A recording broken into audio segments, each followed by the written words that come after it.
हमारे साथ मौजूद हैं जोगेंद्र फौजी, जिनके विषय में हमने आपको पहले भी बताया था। और आज पूरा चुनाव प्रचार अब समाप्ति की ओर है और जोगेंद्र फौजी ने जो प्रण लिया था, जिस प्रकार से इन्होंने अपने वस्त्रों का त्याग किया था, अपने चप्पल जूते को त्याग करके और ये चुनाव प्रचार हुए थे, और अब महज 2 दिन का चुनाव प्रचार बचा हुआ है। जोगेंद्र फौजी उसी स्थिति में लगातार चुनाव प्रचार में लगे हैं। किस प्रकार का समर्थन मिला है ये तो वही बता सकते हैं। तो आज हम उनसे खास बातचीत करते हैं। जोगेंद्र जी नमस्कार, स्वागत है। जी नमस्कार। जिस प्रकार से देखा था हमने, जब आपने जो अपने गांव से चुनाव प्रचार की शुरुआत की थी, आपने वस्त्र त्याग किए थे, आपने चप्पल जूते और कई जो वायदे लिए थे, उसके बाद करीब 10 से 15 दिन का समय बीत चुका है। तो अब उस दौरान किस प्रकार से लोगों का समर्थन मिला है आपको पूरे विधानसभा क्षेत्र में जाने के बाद? जी, मैं सबसे पहले आपके क्षेत्र के सभी दर्शकों को नमस्कार और ढेर सारी शुभकामनाएं। मैं अपने इलाके में गया हूं तो मुझे अपार लोगों का प्यार और समर्थन मिला है। कई जगह मैं नहीं भी पहुंच पाया तो वहां पर सोशल मीडिया के माध्यम से या मेरे जो वादे जो मेरे पेपर थे वो पहुंचे हैं, तो लोग मुझे दिन में सैकड़ों फोन मेरे पास आते हैं और वो बोलते हैं कि भाई जोगेंद्र फौजी, हम आपके विचारों से प्रभावित हैं और हम आपके साथ हैं। तो मुझे लोगों का ढेर सारा प्यार और समर्थन मिल रहा है।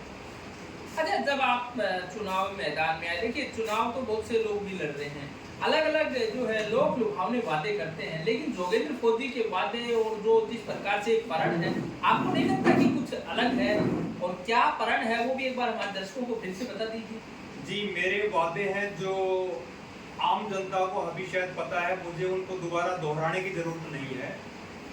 मैंने प्रण लिया है कि यदि मैं आपके वादे पूरे नहीं करता हूं, जब तक मैं अपने वस्त्रों का, सिले हुए कपड़ों का त्याग करता हूं और चप्पल जूतों का भी त्याग करता हूं। लेकिन इसमें मेरी एक शर्त है कि ये मुझे 10% से ज्यादा लोगों का प्यार मिला, समर्थन मिला।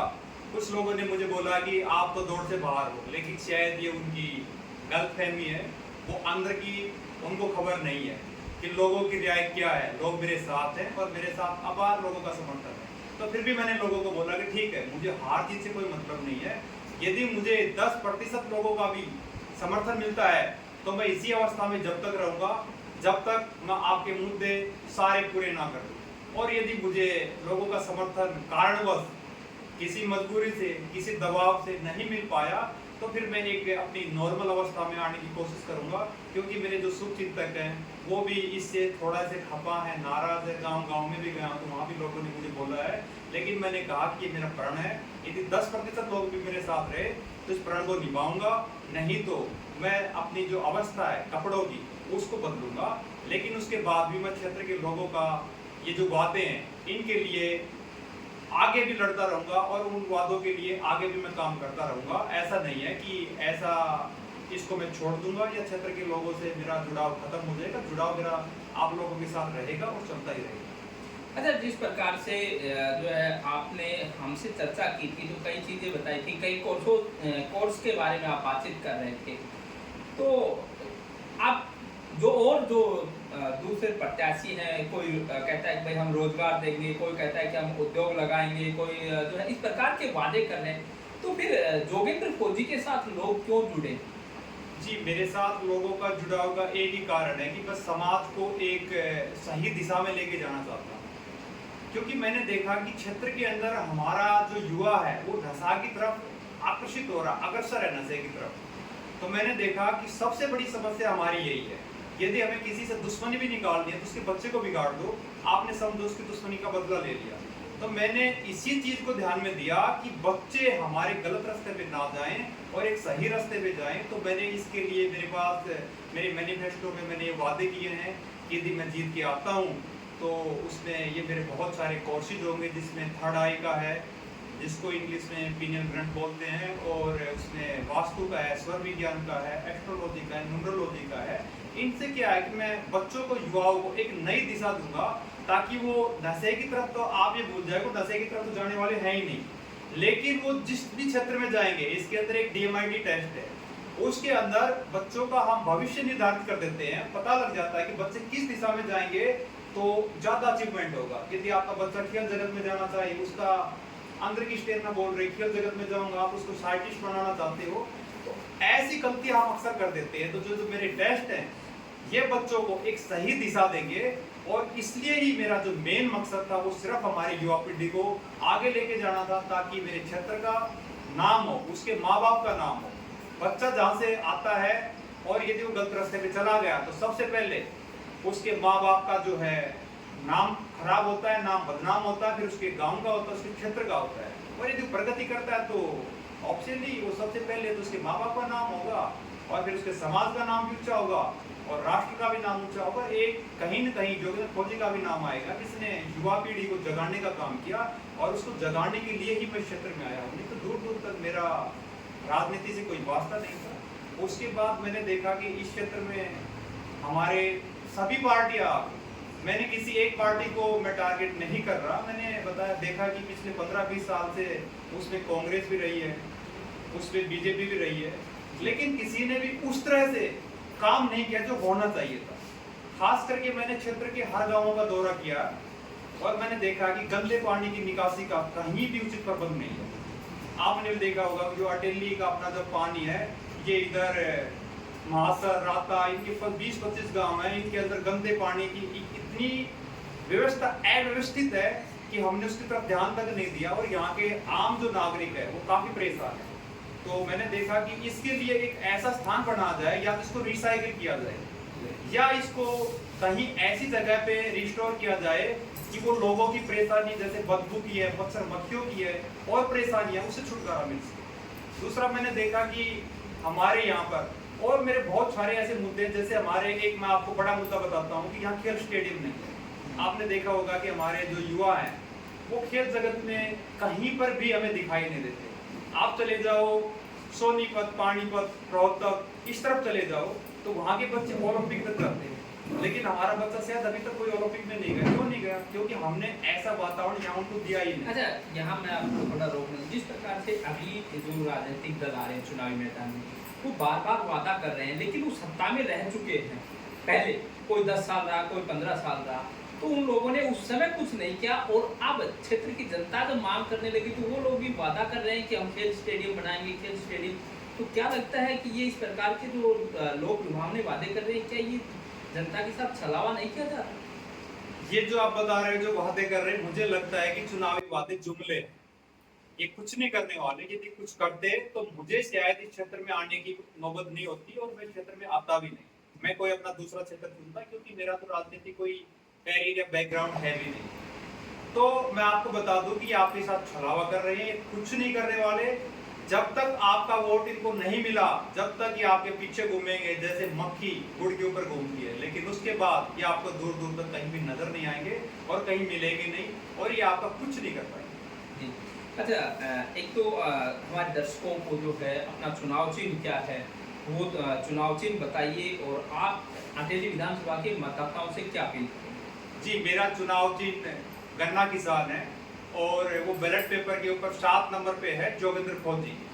तो मैं अपनी जनता से यही प्रार्थना करता हूं कि आप सही कैंडिडेट को ही जिता के, और आप देखोगे तो आपको इनमें से कोई सही कैंडिडेट नजर नहीं आएगा। एक चीज मैं छोटा सा और जोड़ना चाहता हूं कि आपने देखा होगा कि कई नेता, एक मैं आपको जोक सुनाता हूं, जोक नहीं वो हकीकत है।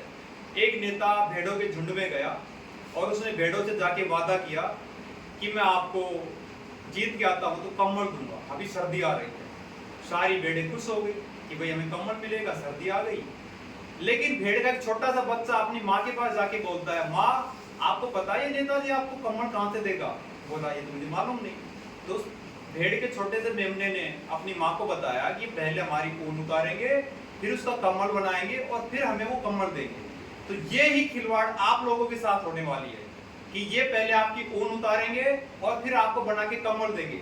तो मैं अपनी जनता को बताना चाहता हूँ कि इस चीज से बिल्कुल जागरूक रहना, और वोट सही आदमी को झाड़ पिछोड़ के देना, जो आपके वादों पे और सही नियत के साथ, ईमानदारी के साथ जो आपकी सेवा कर पाए, आपकी वोट की इज्जत और इसका सम्मान रख पाए, उसी आदमी को आप अपना वोट दीजिए।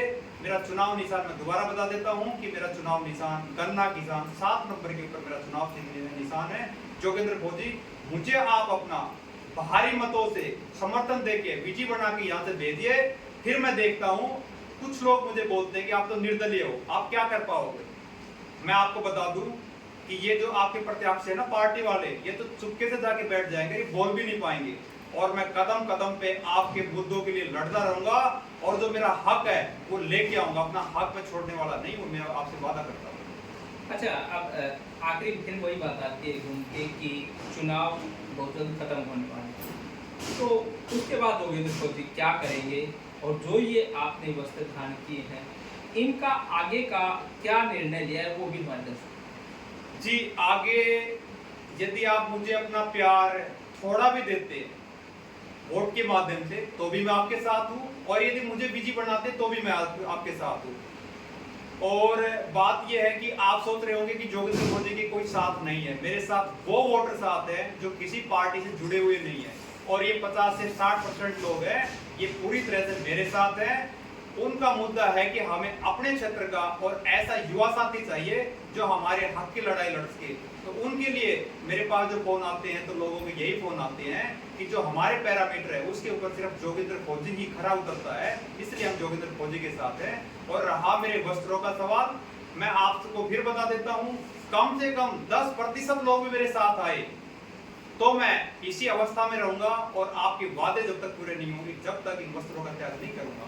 लेकिन यदि मुझे आप लोगों ने किसी पार्टी के दबाव से या जातिवाद के जहर के अंदर घुल के और मुझे नकार दिया कारणवश, मुझे ऐसा लग नहीं रहा कि आप मुझे नकारने वाले हो, क्योंकि आपकी जो मजबूरियां हैं उनको मैं ही समझता हूं, आपके दुख को मैं ही समझता हूं। आपके दुख की दर्द सिर्फ जोगेंद्र फौजी है, क्योंकि आपके दुख और दर्द को सिर्फ आपका भाई समझ सकता है जो आपके समाज से आया है। मैं गरीब और किसान के परिवार से आया हूं, एक गरीब का जो दर्द है ना वो गरीब ही समझ सकता है। तो ये मैं आपको बताता हूँ कि यदि मुझे 10% लोगों का साथ भी नहीं मिला तो मैं अपने कपड़े तो शायद बदल लूँ, लेकिन आपके जो वादे हैं वो मेरे दिमाग में चलते रहेंगे, और उनके लिए मैं हमेशा दिन रात काम करता ही रहूंगा और आगे बढ़ता ही रहूंगा, और आपसे मेरा जुड़ाव हमेशा चलता ही रहेगा। तो जोगेंद्र जी, आपने जो अपने वादे रखे, जो लोगों से अपील की, समय दिया, उसके लिए आपका बहुत बहुत धन्यवाद। नमस्कार। तो ये थे हमारे साथ जोगेंद्र फौजी, जो कि अटेली विधानसभा से एक निर्दलीय प्रत्याशी के रूप में अपना चुनाव लड़ रहे हैं, और ये एक बड़ा मिशन लेके चलेंगे। जिस प्रकार से जो समाज का युवा आज के समय पथ भ्रमित हो चुका है उसको सही रास्ते पे लाना है, और जो समाज की जो और बहुत सी चीजें हैं, जो बुराइयां हैं, उनको समाप्त करने के लिए, और इन्होंने बड़ा बीड़ा उठाया। इन्होंने अपने जो सिले हुए वस्त्र हैं, अपने पैरों में पहनने की चप्पल जूते, उन सबको, और साथ में वादा कर रहे हैं कि 10% इस विधानसभा क्षेत्र की जनता इनके साथ रहती है, तो ये अपने वादे पर अटल रहेंगे। वो सारी चीजें हम चुनाव के बाद फिर देखेंगे कि जोगेंद्र फौजी जो आज एक फौजी का वादा है वो आने वाले समय में जो है कितना पूरा होता है। तो इस आज हमने जोगेंद्र से बात की। अन्य तमाम खबरों के लिए आप देखते हैं हमारा चैनल वॉइस ऑफ महेंद्रगढ़। नमस्कार। जी नमस्कार।